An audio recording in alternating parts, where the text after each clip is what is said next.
Hello and welcome to India Today SoSouth. I'm Gautam Shankar. Now, the Tamil Nadu BJP State President Annamalai, who is also running for a seat in the Coimbatore Lok Sabha constituency, has reiterated a bold statement. When I say reiterated, I'm saying this because he's said this multiple times now. He has once again declared that he will not spend money to win votes. He is basically assuring that the BJP would steer clear of electoral malpractices and aim to spend the least on campaign expenses, and he will rely on public transport rather than financial influence and all such. So I'll play out the bite to understand what he said to get the gist of it in more detail, and then we'll have a small discussion on this matter as well. Let me just play out what he said.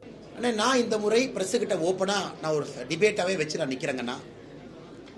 காரணம், தமிழகத்தில் வெற்றி பெறணும், அது one. எப்படி வெற்றி பெறணும், ரெண்டாவது. மூன்றாவது, பண அரசியலை கோயம்புத்தூரிலிருந்து ஒழிக்க முடியும் என்பது என்னுடைய தீர்க்கமான வாதம்.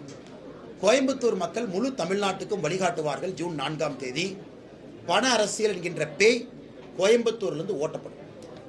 கோயம்புத்தூர் மக்கள் எல்லாம் வேப்பில வச்சுட்டு நிற்கிறாங்க. இந்த பண அரசியல்ங்கிற பேயை கோயம்புத்தூர்லேருந்து ஓட்ட போகிறாங்க ஜூன் 4ஆம் தேதி. இந்த 1000 ரூபா தூக்கிட்டு வரவேன், மூக்குத்தி தூக்கிட்டு வரவேன், கம்மல் தூக்கிட்டு வரவேன், நம்ம கரூர்காரங்க நம்மால் செந்தில் பாலை தூக்கிட்டு வர அந்த இத்து போன டப்பா பாக்ஸ் எல்லாம் வரும், எல்லாம் குடோன்ல வச்சிருக்காங்க ஐயா. இது எல்லாத்தையும் கோயம்புத்தூர் மக்கள் பேயை ஓட்டுவது போல இந்த பண அரசியலை ஓட்டப் போகின்றார்கள். அதனால் யார் என்ன வேணாலும் சொல்லட்டுங்கன்னா, கோயம்புத்தூர்ல நான் இதை செஞ்சு காட்டுறேன். நான் நிற்கிறேன், நீங்க என்னை கண்காணிங்க, நீங்க என்னை பாருங்க. நீங்க என்னை கண்காணிங்க, பிரஸ்ஸே பிடிங்க. ஏன் சார்பா யாராச்சும் பணம் கொடுக்க போனாலும் தடுத்து நிறுத்துங்க, என் கவனத்துக்கு கொண்டு வாங்க. யாரும் கொடுக்க, நீங்க வீட்டில் பிஜேபியா இருக்கீங்க, இல்லைன்னா நான் போய் பக்கத்து வீட்டில் கொடுக்கட்டுமா, கொடுக்காதீங்க. ஆனால் இல்லைன்னா நான் இங்கே போய் கொடுக்கணுமா, கொடுக்காதீங்க. இல்லைன்னா நான் எம்பாட்டுக்கு வாலண்டரியா பண்றான்னு இருக்கேன், கொடுக்காதீங்க. ஏன் சார்பாவும் கொடுக்காதீங்க, நானும் கொடுக்க மாட்டேன். ஜூன் 4ஆம் தேதி கோயம்புத்தூர் மக்கள் வேப்பலையோடு இருக்காங்க. இந்த பண அரசியல் பேயை இங்கிருந்து ஓட்டி விடுவோம், அடுத்து தமிழ்நாட்டிலும் துரத்திடும். 2026 நேர்மையான ஒரு அரசியல் நடக்கும். To analyze and discuss more on this, I'm joined in by two political analysts here. S. Muralidharan from Tamil Nadu, and also we have S. Murari joining us. So thank you so much, gentlemen, for joining us on India Today SoSouth. So first off, let me start with you, Murari, to understand what did you make of that statement from Annamalai? He is stating the obvious. You are not supposed to spend money on bribing the voters. That's what he's talking about. Of course, the election expenditure, we have the ceiling, some 25 lakhs, whatever it is for Lok Sabha. That is a taken, that is a given. There are electoral laws are there. You are not supposed to give money. What he is talking about is, in an indirect way, I am not going to give money, but if the other BJP candidates give, I am not going to do anything about it. Specifically, what he is saying is the DMK and the ADMK, they corrupt the voters, they give freebies, what they call the revdi culture, for a vote for 1,000 rupees, 2,000, or a bottle of liquor. This is what he is saying. Easily, the DMK can counter what price the electoral bond. How much money did you collect? And who are the ones who gave the donation? You are flushed with funds. Whether they are going to spend or not, we don't know about that. But obviously, you are not going to send money to bribe the voters. It is an offense. And the DMK is, with the hawk price, is going to watch it. And there is also observers that are there. They only go after the opposition candidates with currencies and all that. Even they go for 20 lakhs or 30 lakhs for a wedding or something like that. They arrest them and seize the money. But the Duleg of the BJP candidates or Annamalai or anyone for that matter, this is just one-off issue. It's just playing to the gallery. It's not to be taken seriously. All right. Now coming to you, Muralidharan. One thing is Annamalai, besides being the Lok Sabha candidate from BJP, is also an IPS officer. So it's very apparent that he's going to speak out against electoral malpractice and financial inducements. Now, he's saying that it's his aim to inspire change through integrity and dedication. But is this practical? And is this going to have any sort of an impact in Coimbatore there? See, my simple question for him is, if you are an IPS, IAS or IFS officer, if you are not corrupt, first of all, you will not be there in prime post. You will be somewhere in the corner serving this thing. How can he say that is holier than thou? You will not take money. We know that 3.9 crores were caught in Tambaram railway station, which was meant for Mr. Nainar Nayendran, one of his party member. Okay, and that money, in fact, we need to understand. Only three people knew about the money. One is Keshav Vinayagam, other one is Annamalai, third one is Nainar Nayendran. Nainar Nayendran will never tip off the police to, that so much money is getting transferred through train. So it has to be either Mr. Keshav Vinayagam or Mr. Annamalai. Okay, everybody doubts Annamalai is the one who did it because he has some, grudge against Nainar Nayendran. So that's one. Second is, as Mr. Murari said, yes, there is electoral bonds, which is not just corruption or donation. It is actually extortion. Whomever they have raided, those people have given them money. How can they say that, they have not taken the money? I mean, Supreme Court has literally torn them apart and said that, this is what has happened. So that is one. Third is, I can tell you, in Coimbatore constituency, today, who's working for Mr. Annamalai? There is a mining mafia baron. He was very famous in Chennai because of an incident happened a couple of a week back. The three people died in a nightclub called Sekman. Now, this Sekman club is owned by Karigaran, who's one of the biggest mining mafia in Tamil Nadu. His brother is standing in Trichy in ADMK seat. And this man, Karigaran's people from Pudukkottai, they have come down to disburse money for Mr. Annamalai's constituency. And this was exposed by Mr. Saukku Sankar, who's an investigative journalist, I think today or yesterday in one of the interviews, saying that I knew who are those four people who are distributing money. I have taken the four people's phone number and I have given to election commission. He will not make such a comment when he has, it's such a serious allegation, unless he has done it. He has definitely given those four numbers. Who's going to disburse money on behalf of Mr. Annamalai? But let's come to brass tacks. See, all these are optics. Whatever Annamalai claims, this is the same thing what Mr. Seaman also used to claim. And Seaman, after 10 years of being in politics, he still has only 10%. Now, this is the same scenario for BJP also. He can claim that, we have grown. In fact, one news channel which claimed they have grown to 18%, from 3% to 18%, just like overnight. How can that possible? It's definitely not possible in politics. Second is 18% that media house belongs to one Mr. Parivendra. This gentleman, he runs a party called IJK. That party is merged with, not merged, he's standing on NDA ticket. So why would he not say that, they've grown to 18%, or he can even say they've grown to 25%. The ground reality is not that. Yes, there are youngsters who are attracted by Annamalai because of his aggression, etc., being a politician, being an IAM guy. So there is attraction. But that doesn't convert into votes, because vote share is determined by the number of people working in every booth. Now you take ADMK, which has the biggest machinery. They have something close to something like 30 lakh people on the field. There are 1.5 crores members in the party and 30 lakh people are on the field. This is what Mr. Edapadi has done for the last so many years. He has ensured this machinery does not fail and it's not gone away. Today, they are working with vigor, because last time they had a problem because they had BJP, they could not perform, their hands were tied. Today, they are free. If you ask me, the monkeys are off their back. That's how they feel. And these cards, they are giving a run for, we know, DMK has something close to 40 plus vote share percent because of this smart alliance they have formed. But even then, if ADMK is going to give them a run, it's only because of those booth workers. The same machinery exists in DMK also. So that's what we need to look at. And ground reality is not the same. These are optics. What you see in Twitter, what you see in other social media platforms, that doesn't result in vote share. Right. Optics, one side, but you did speak about a distinct strategy where he is able to attract younger voters through, because it's evident that he does have a flair with his words, and he's able to do that.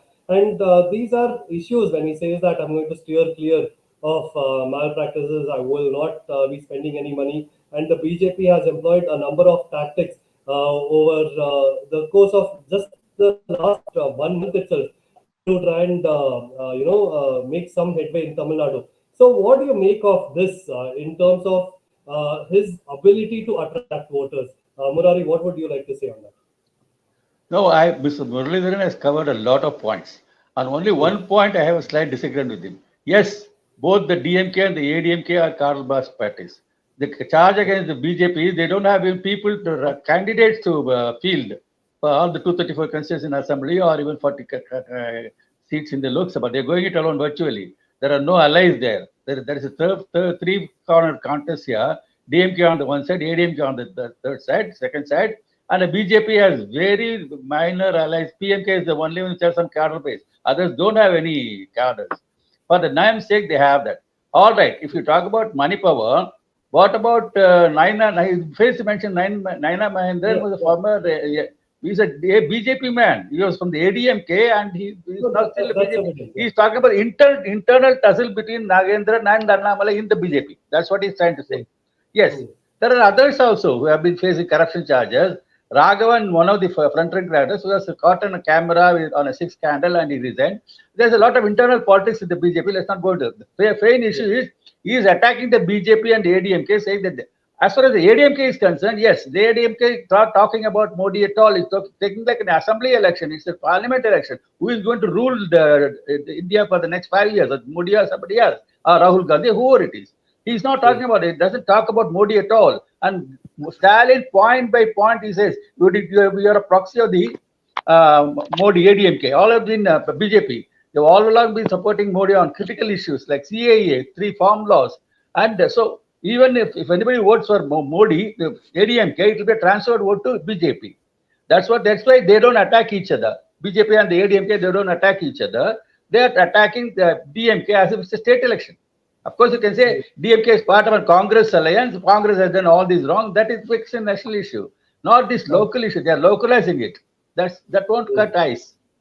Certainly not. No, that I agree with Murari. That's a good point that you raised there. But sticking to the discussion tone here, basically saying that monetary expenditure, it's part of every election process. And it happens, and BJP has this elite election machinery.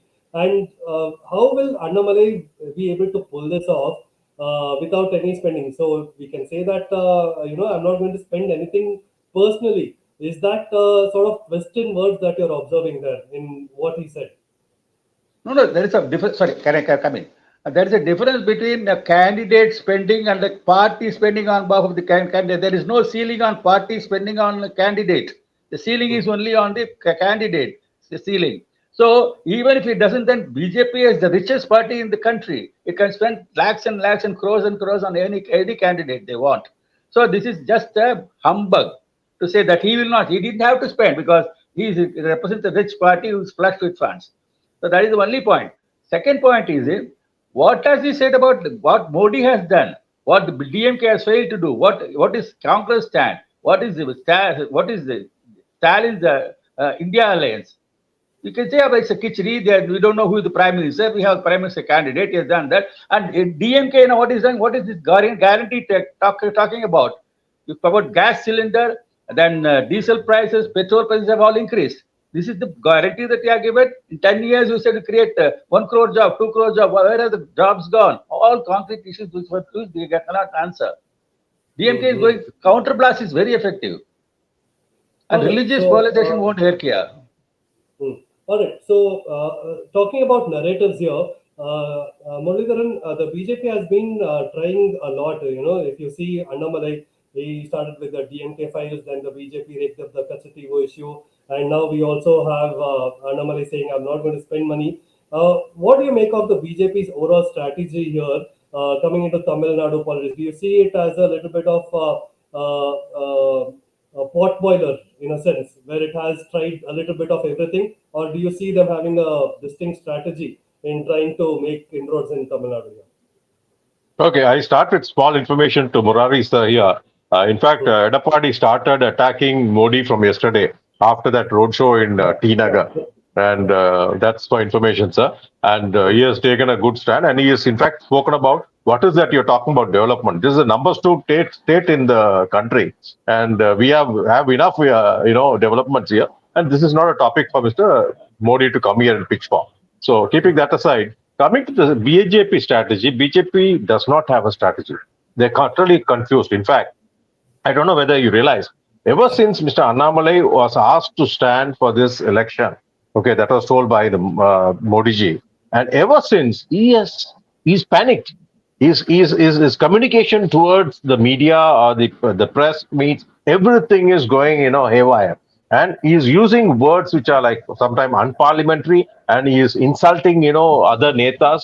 People like Kamala Hassan, he said, he's mentally retarded. He should go to a mental hospital. And these are things which are unwanted. See, you have not even won an MLA seat. Well, can I interject for a moment? Yes. You have to put it in the context. You made a very good point, but I have to put it in the context. Yes, Annamalai said Kamal Hassan should be put in an asylum. You know why he said that? Because Kamal has said that the capital, India's capital, has shifted to Nagpur. It's a very pregnant statement. Yeah. It's a very pregnant statement. What is insane about it? That's a fact. Now you can go on. Yeah. So that is in statements like that, that can motivate and, rejuvenate your, supporters. Youngsters, they don't know what's elections all about. Whatever the elections they're seeing is only through WhatsApp, and they get, charged. Yes, Annamalai is not challenging everybody. It's really not challenging. That's not challenging. Challenging is like you have an ideology, you put your ideology forward and try to decimate the other guy's ideology. You would not take personal comments, etc. So ever since Mr. Annamalai is like shaken, and he is making too many mistakes, and he himself knows that he cannot win in Coimbatore. See, another sad thing is they brought back Tamilisai, who was the governor. Now, anybody becomes a governor, we know it's like a retired job.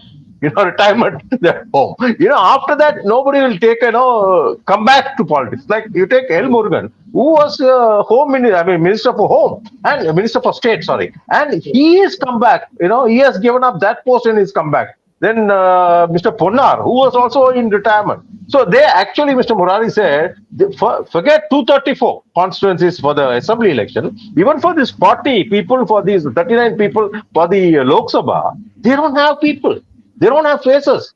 So how can you fight? See, your only bet was to, piggyback on ADMK. And if you had done so, I'm telling you, they could have won 20 plus seats, which was definitely possible because there is anti-incumbency and there is, a lot of pressure on DMK, and the DMK alliance, who all the partners, they are not gelling. In fact, people are being booed out, like Mr. What's his name? Durai Murugan in his own constituency. Then Mr. Raja in Nilgiri, people are getting booed. So this is a golden opportunity just because of Mr. Annamalai's motor mouth. They messed it up. That's one reason probably Modi ji realized this man has to go and you said 18% vote share. You have grown the party here. Show it to me. Go contest and show me at least six seats in Tamil Nadu, which is not going to happen. That's why they're panicking. They really don't know what they're doing. They're pumping money, like nobody's business. Another point which we need to understand, when you give the people, the parties give money. When DMK gives money to some ex-person, just because, he's giving more money than ADMK, he's not going to vote for, DMK. See, this loyalty is established in the ground level, the people who take. It is like a bonus to them. You have been loyal to my party for so many years, so I'm giving you a bonus. They take the money and they will continue voting for either DMK or ADMK, whomever they've been supporting lifelong. Normally, this money does not change the voting pattern from one party to another. Unless there's a huge anti-incumbency and people are fed up, then they'll say, okay, give me the money also, I'll vote. It normally does not happen. So even if a BJP is going to pump in a lot of money, people will happily take the money and go and vote for whomever they like. So that strategy will fail. All right. So, Murali, there's one interesting aspect that Muralidharan said there about the alliance with ADMK. If they were in alliance, if BJP was still there, they could have won 20 seats together. Do you partake in this? Do you agree with Muralidharan here? Sorry, I don't get your question. It's not clear. Your voice is not clear. Yeah. So what I was asking was if Annamalai hadn't really scared the ADMK away or basically spoken against their icons, they could have been in an alliance, and if the BJP ADMK alliance stood together, they could have won 20 plus seats in this Lok Sabha elections. Let's not talk about ifs and buts. What has happened today is ADMK has broken away because they don't want to lose minority votes. But after the election, they can always join the NDTA if Modi is No. This is why I say ADMK is still seen as a proxy of the BJP. I said it when Jayalalitha said lady or Modi. I said that's a ploy because she thought if Modi, at that time 2014, it was untried Modi. If he did not get majority, with 30, 40 seats, he could call the shots. She could be the kingmaker or queenmaker, whatever. It didn't happen that way because by luck or by misfortune for Jayalalitha, he got a majority on his own. Because it happened before. DMK called the shots in UPA when it was a minority. Minority, they have done that. So this is what she thought. That was a proxy. Because I knew for a long, Modi and Jayalalitha had a long-standing relationship. Dating back to 2002, Gujarat, right? She was the only one to set up for Modi. We knew all that. When she said lady or Modi, it was just a proxy. Because she knew BJP had no votes here, Modi was unknown, so she would get the votes for him, get the seats, and then support him in the government. But it didn't happen that way. The same way, ADMK is just under Edappadi, of course, it's intact somewhat, but it is just a proxy. Whatever vote, you can also vote for BJP. You have ideologically opposed to it, they reject this also. If it is state election, yes, by all means, you vote for ADMK. Even the last 2011 21 election, Edappadi proved he concentrated mainly on the by-elections. He didn't bother about the simultaneous Lok Sabha elections because he wanted to get a majority. He won 7 seats. He stabilized his position because of minority government then. So that is the strategy now. Otherwise, it makes no sense. Overall, Tamil Nadu is important for BJP because they have maximized their gains in the cow belt. Their crucial states are Maharashtra with 48 and Assam, West Bengal 42. Andhra and Karnataka and Tamil Nadu, about 160 seats. Unless he can't do that, Rajasthan, of course, Congress is coming back. Where is he going to get the additional seats? 330 or whatever it is. He has to come from the south. That is why he is going all out to get the south, but it's not going to work that way. Because he already maximized in Karnataka, 25 seats, he went out 28. 3 minutes only. Andhra and Karnataka, you have done to see the tally. Kerala absolutely rolled out. ADMK, Tamil Nadu also absolutely rolled out. Where is he going to get the additional seat? Maharashtra to watch because he split the NSP and Ajit Pawar is there. West Bengal is going to be a real test. So Northeast, of course, only 20 seats to put together. But it's going to be very tough. We make a tall claim for 300, it's not going to happen.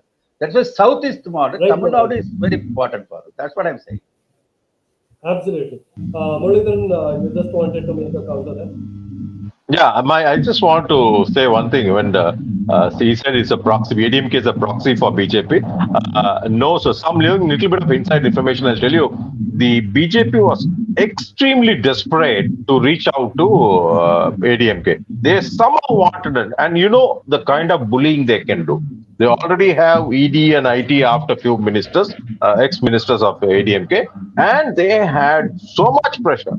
And it was Edappadi who said, no, we will go without it. Because in the last assembly elections here, in spite of being 2 terms old ADMK, even though there's an anti-incumbency, they still managed to get 60 plus votes. So this 60 plus votes has helped them. What they realized at that point is the minorities were not with them at all. They were with DMK. So all they had to have a little bit of... One minute. Let him make his point and then he can come. No, I'm not interrupting. I'm not interrupting. A technical problem. My image is frozen. Yeah. Some disturbance also in the line. Okay. So the point here is what they realized is they didn't have a single minority vote. If that minority vote would have been there, we would never know. Edappadi would have continued to be the CM. So that was the point, and that's what made him say no to BJP. Post-poll alliance, we don't know, but right now he's firm. Even for 2026, he said there's no alliance with BJP. So this is good. See, this is what people also want. See, it has always been either DMK or ADMK, DMK or ADMK. If somebody makes a mistake, they knock them off and they give it the chance to the other guy. But all this while, it is ADMK who has ruled two terms consecutively for 2 or 3 times.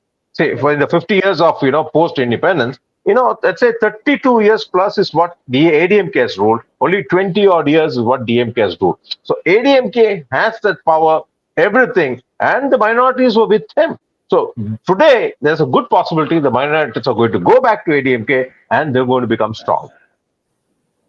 All right. Murali, we seem to have lost you there. So, now He's back. He's Yeah. back. Now I am alive. Now I am alive and kicking. Absolutely, Murari. You always are. And your words always are alive and kicking. So that's why we have you here. So, final words, Mr. Murari. What do you see happening because Tamil Nadu goes to polls on April 19th? And do you think BJP will really make inroads and contribute seats from Tamil Nadu here to whatever to the BJP's charge that they're going to have charge so far this time? Will Tamil Nadu be contribute this time? See, look at it from the point of view of the DMK and the Congress, India Alliance. India Alliance may or may not form the government, but they can always, if they get 200 seats total, I am talking about all the parties put together, not the Congress alone. And with the SP and NCP and Mamta's party and all others, they come together, they can contain Modi's juggernaut. If you within 300 seats, he will not able to continue because he is known to have his own way. Even the PM's office is dictating all that in the last 10 years. And within the PM, nobody matters in the BJP except Modi. So he is to that having his own way. So he cannot, like Narasimha Rao, manage contradictions and carry all like Vajpayee carry, his colleagues or alliance with them. He is not that type. So if such a thing happens, he may, even RSS may bring in Nagpur man. What is it? Yeah. Murari, I get Change your of point, leader. but let's just stick to Tamil Nadu here. What do you That is see why happening? Tamil Nadu is important. Congress is safe because they got about 90 seats. Again, Stalin very clearly is no point in giving you 39 to 20 seats because you will give all the seats to BJP. Give only about 10 or something because go by the strike rate. And he is getting 20 or 26. Then he has gone to all other parties, communists and all others, so inclusive alliance. So the idea is to defeat BJP at the same time, maximum 8 seats if Congress wins, that is it. He is contesting only about 20 or 22. Even if he gets 10 or 15 or 20, that's more than enough. CPM, the CPA is there and all other parties are also there. So it's an inclusive alliance. That's the right strategy because don't give, even Congress may be the leading party in the future alliance, but it cannot face-to-face direct contrast. It is the BJP makes mincemeat of Congress. Whether not even the north, even the south, except in Andhra and Karnataka, they are a factor. So that is the right alliance. So it's going to be crucial. We must have at least 30, 40 seats from the Tamil Nadu to have a say in whichever government. Even Modi comes to power again, he will not be able to coerce powerful opposition parties here representing Tamil Nadu. That's the idea. All right. So, Muralidharan, final words from you. I just want to come back to the point that you made earlier as well. If BJP ADMK alliance was intact, we would see them get 20 plus seats, and that would ideally mean that all the ADMK votes would be concentrated in one direction. But that is not going to be the case this time. So, even with that being the case, how well do you see the BJP, or how badly do you see the BJP performing this time? No. The fight is between DMK and ADMK. It's like when two elephants fight. The minnows should sit out and watch. If you get inside, you will get, you'll get entangled and you'll get crushed. So my bet is like, DMK going to get the maximum. No, don't say that Modi case thinks he's a dinosaur. No. I'm referring to DMK and ADMK. ADMK, I think they will score at least 15 seats and balances for DMK. So that's my prediction. That's the prediction.